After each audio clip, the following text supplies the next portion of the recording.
తిరుమల శ్రీవారి సేవలో ఎందరో భక్తులు తరలించారు. అలాంటి వారిలో ప్రముఖంగా చెప్పుకోవాల్సిన మహిళా భక్తురాలు తరికొండ వెంగమాంబ. చిత్తూరు జిల్లా గుర్రంకొండ మండలం తరికొండ గ్రామంలో జన్మించిన ఆమె చిన్నతనం నుంచే వెంకటేశ్వర స్వామి అంటే ఎనలేని భక్తిభావం ఉండేది. తిరుమలలో భక్తులకు నిత్యాన్నదానం చేస్తూ ఉండేవారేమో. అంతేకాదు వెలుగులో తొలి ద్విపద కవయిత్రిగా కూడా తరికొండ వెంగమాంబ వెంకటేశ్వర స్వామితో పాటు లక్ష్మీ నరసింహస్వామి ఇతర దేవతలపై ఎన్నో రచనలు చేశారు. ఉత్సవాల ఊరేగింపు సమయంలో మాడవీధుల్లో ఆమె ఇచ్చే ముత్యాల హారతి స్వీకరించనిదే స్వామివారి ఉత్సవ విగ్రహాలు ముందుకు కదలవట. అందుకే ఇప్పటికీ శ్రీవారి గర్భాలయంలో ఏకాంత సేవ సమయంలో తరికొండ వెంగమాంబకు ముత్యాల హారతి ప్రత్యేకంగా సమర్పిస్తారు. ఇంత గొప్ప భక్తురాలైన ఆమె మహాసమాధి మాత్రం అభివృద్ధికి నోచుకోలేదు. శ్రీవారి భక్తురాలు తరికొండ వెంగమాంబపై మరిన్ని విశేషాలను తిరుమల నుంచి మా కరస్పాండెంట్ వర్మ అందిస్తారు. అనేక మంది భక్తులు సేవ చేశారు. తమకు తోచినంత రీతిలో స్వామివారిని కొలుచుకున్నారు. అలా స్వామివారి సేవలో ధన్యమైన మహిళా భక్తురాలు తరికొండ వెంగమాంబ. ఆమె చిన్నతనంలోనే తిరుమలకు చేరుకొని ఇక్కడే తపస్సు చేశారని కూడా చెబుతారు. ఇక తరికొండ వెంగమాంబకు సంబంధించి తిరుమల ఉత్తర మాడవీధిలో ఆమె సమాధి ఇప్పటికీ కూడా ఉంది.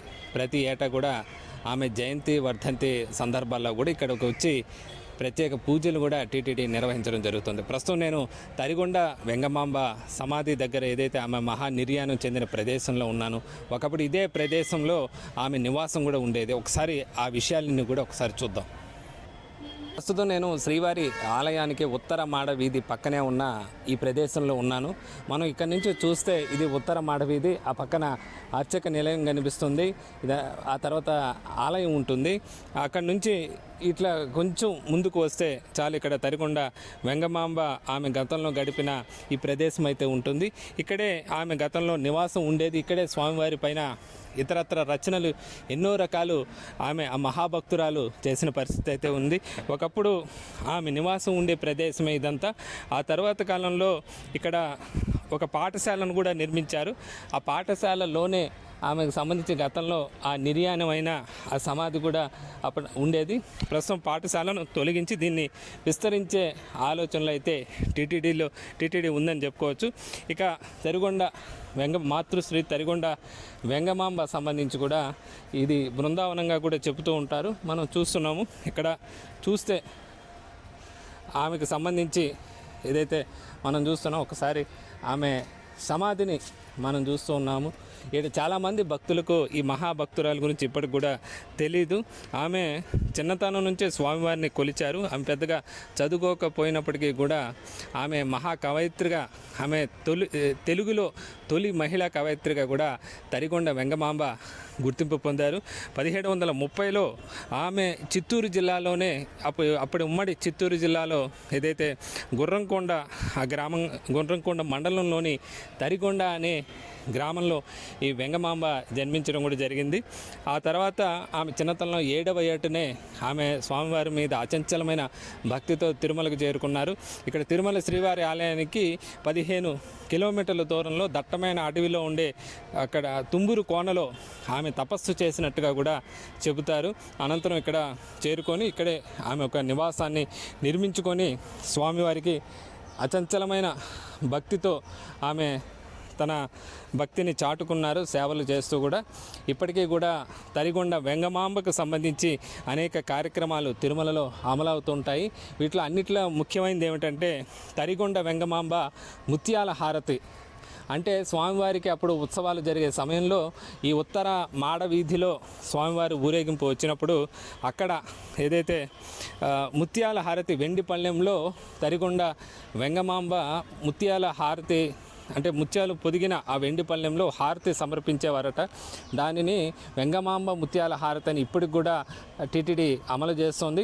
ఇప్పుడు కూడా మాడవీధుల్లో బ్రహ్మోత్సవాలు ఇతరత్ర సమయాల్లో కూడా వాహనం వచ్చినప్పుడు ఇక్కడ స్వామివారు ఆగి మరీ ఆ ముత్యాల హారతి ఏదైతే తరికొండ వెంగమాంబ వంశస్థులు ఇచ్చే ఆ ముత్యాల హారతి స్వీకరించే ఇక నుంచే స్వామివారి రథం కదులుతుంది.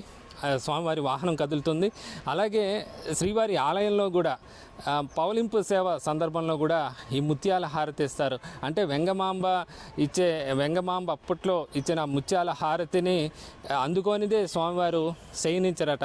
అలాగా స్వామివారితో ఎంతో అనుబంధం తరిగొండ వెంగమాంబకి ఉండేది. చిన్నతనంలో ఆమె 15వ ఏటనే కూడా ఆమెకి వివాహం వెంకటాచలప్ప అనే ఒక వ్యక్తితో వివాహం కూడా చేశారట. అయితే తాను వైవాహిక జీవితంలో ఉండలేనంటూ ఆమె శ్రీవారి భక్తితోనే ఆమె ఇక్కడికి తిరుమలకు వచ్చేసారని కూడా చెప్తారు. అప్పట్లో తరిగొండ వెంగమాంబ ఇక్కడికి వచ్చే భక్తుల కోసమని అన్నదానం నిత్యం చేసేవారట. ఆ తర్వాత కూడా ఎంతోమందిని ఆకలిని ఆమె తీర్చారు.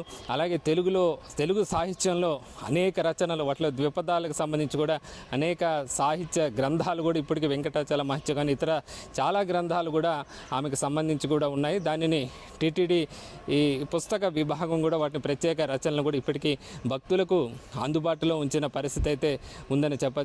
1817 అంటే దాదాపు ఆమె 87 ఏళ్ళు జీవించిన తర్వాత స్వామివారిలో ఇక్కడే ఐక్యమయ్యారు. ఆ తర్వాత ఇక్కడే ఆమెకు సమాధి నిర్మించిన పరిస్థితి. అయితే ఆ తర్వాత ఎందుకనో మరి ఈ ప్రాంతం అంతా పెద్దగా అంత మహాభక్తురాలకు ఇక్కడ తిరుగాడిన ప్రదేశం ఎందుకనో పెద్దగా అభివృద్ధికి అయితే నోచుకోలేదని చెప్పచ్చు.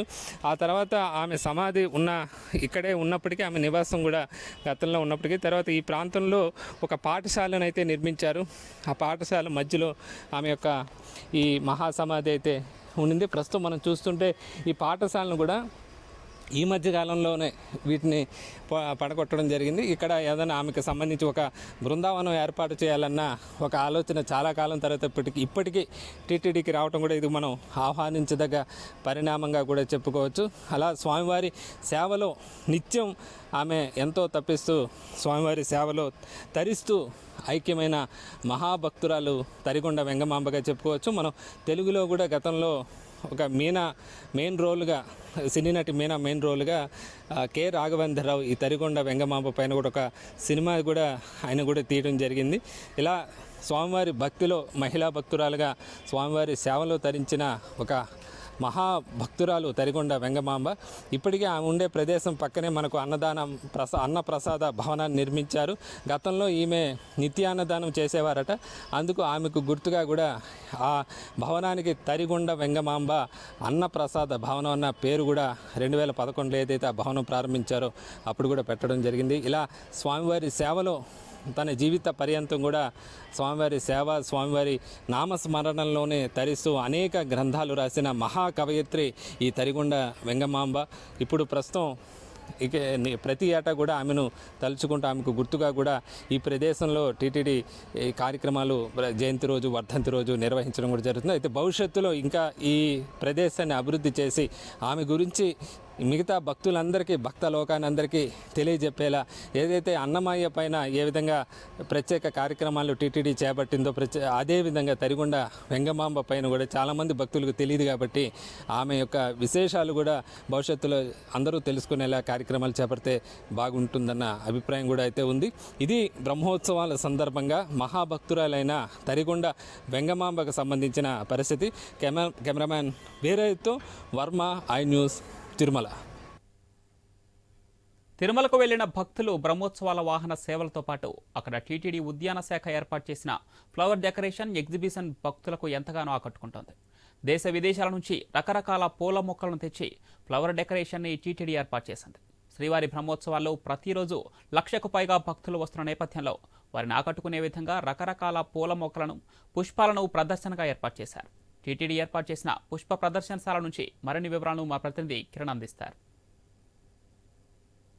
తిరుమలలోని పల పుష్ప ప్రదర్శనశాల భక్తుల్ని ఎంతగానో ఆకట్టుకుంటా ఉందని చెప్పుకోవచ్చు. ముఖ్యంగా పురాణ ఇతిహాసాలు ఉట్టిపడేలా ఈ పల పుష్ప ప్రదర్శనశాలగా ఉందని చెప్పుకోవచ్చు. ముఖ్యంగా మనం చూస్తున్న దృశ్యాలు కూడా చూడవచ్చు. ఇక్కడ ఎప్పుడైతే గతంలో ఈ పురాణ ఇతిహాసాలు ఏవైతే ఉన్నాయో, రామాయణం, మహాభారతం, కురుక్షేత్రం, ఇలాంటివన్నీ కూడా ఇక్కడ కళ్ళకు కట్టినట్టు కూడా కనిపించేటట్టు కూడా టీటీడీ అధికారులు ఏర్పాటు చేసినారని చెప్పుకోవచ్చు. మనం చూస్తున్న దృశ్యాలు ఒకపాటి చూడవచ్చు. పాతకాలం రాముడు, అర్జునుడు అదేవిధంగా ఏ విధంగా ఉంటాయి అనేది. మనతో పాటు కొంతమంది భక్తులు కూడా ఉన్నారు. వాళ్ళని అడిగి మరిన్ని విషయాలు తెలుసుకుంటాం. అమ్మా చెప్పండి అమ్మా, మీరు ఇప్పుడు ప్రస్తుతం ఇక్కడ బ్రహ్మోత్సవంలో భాగంగా ఈ ఫల పుష్ప ప్రదర్శనలకు వచ్చిన్నారు. ఇవన్నీ చూస్తే మీకు ఎలా ఉందమ్మా? చాలా బాగుందండి. ఈ పుష్ప ప్రదర్శన చెప్పనండి, ఆయన చెప్పను. చాలా బాగుంది. ఈ పుష్ప ప్రదర్శన చూస్తే ఇంకా కన్నుల ఆనందంగా ఉంది. ఇదంతా మొత్తం ఒకేసారి ఇన్ని పుష్పాలను చూడడం ఒకే దగ్గర అనేది చాలా బాగుంది. మీరు చెప్పండి అండి, వెనకాల ఇవన్నీ మీకు చూస్తుంటే రాముడు, అర్జునుడు ఈ విధంగా ఎలా ఉండదంటారు?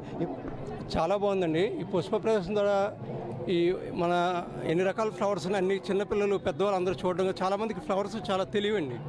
వాటి కోసం కూడా పిల్లలందరూ తెలుసుకుంటున్నారు. అంతేకాకుండా ఈ వెనకాతలో మహాభారతం సెట్లు కానీ రామాయణం సెట్లు కానీ చాలా బాగున్నాయి, అందంగా పెట్టారు. టీటీడీ వాళ్ళు చాలా బాగా చేశారండి పుష్ప ప్రదర్శనశాల. అంతేకాదు మెయిన్ చిన్నపిల్లలకి మనం సంస్కృతి కోసం తెలియాలంటే ఇలాంటి ప్రదర్శనలు చాలా అరేంజ్ చేస్తూ ఉండాలి. Thank you TTD. ఇది మొత్తం మీద చూసుకుంటే ఇక్కడ భక్తులందరూ చెప్పినట్టు కూడా ఈ పురాణ ఇతిహాసాలన్నీ కూడా ఇప్పుడున్న కాలానికి ఖచ్చితంగా ఎంతో ఉపయోగపడుతుందని చెప్పేసి కూడా చెప్తాం. మరికొంతమంది భక్తులు ఉన్నారు, వాళ్ళని అడిగి మరిన్ని విషయాలు తెలుసుకుంటాము.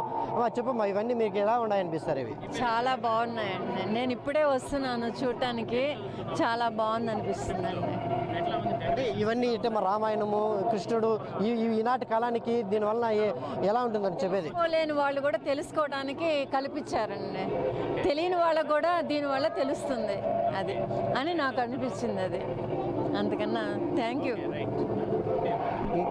మరికొంతమంది కూడా భక్తులు కూడా వస్తున్నారు, వాళ్ళని అడిగి మరీ ప్రయత్నం చేద్దాము. ఎలా ఉంది మరి ఎంత చూస్తే?